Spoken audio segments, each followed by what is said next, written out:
Hello again, it's Dan Lorenz with High Country Land Management and Corner Post Meats out here on Audubon's Kiowa Creek Ranch, which is a ranch that we manage. And I'm out here visiting today with Dave McNitt. Tell us about you, Dave. My name is Dave McNitt. I'm a private lands wildlife biologist with Bird Conservancy of the Rockies, and I help folks like Dan improve their forests and wildlife habitat on their lands. So we're standing out here in ponderosa pine, right? So everyone else is going to call that, for everyone at home, that's an evergreen tree, right? Okay.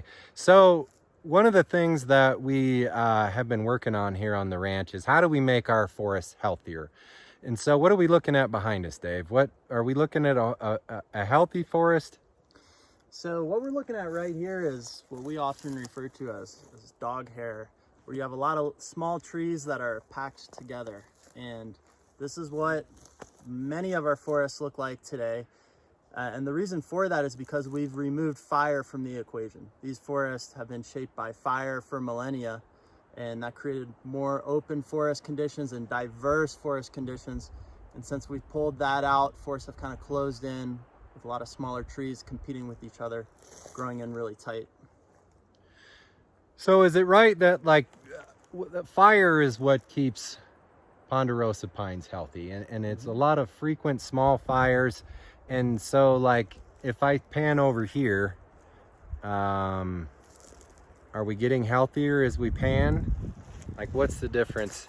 Yeah, so ponderosa pine woodlands historically were more open because fire was burning off a lot of the regeneration, small trees that were growing up, and killing a few of the mature trees, the large trees. But overall, ponderosa pine are adapted. They have thick bark, so most of the mature trees survive the fire, whereas the small ones get burnt up. The fire gets hotter in some areas than others, and that creates like this mosaic where you have some areas that are more dense and some that are more open, some with larger trees, some with smaller trees.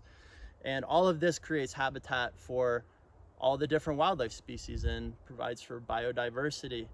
Whereas in today's forests that are very closed, if you look down on the ground here, you'll see where the shade from the canopy comes down and you have all these needles on the ground, and you don't get much grass growing or shrubs or any understory vegetation for things like deer and elk and turkeys to eat.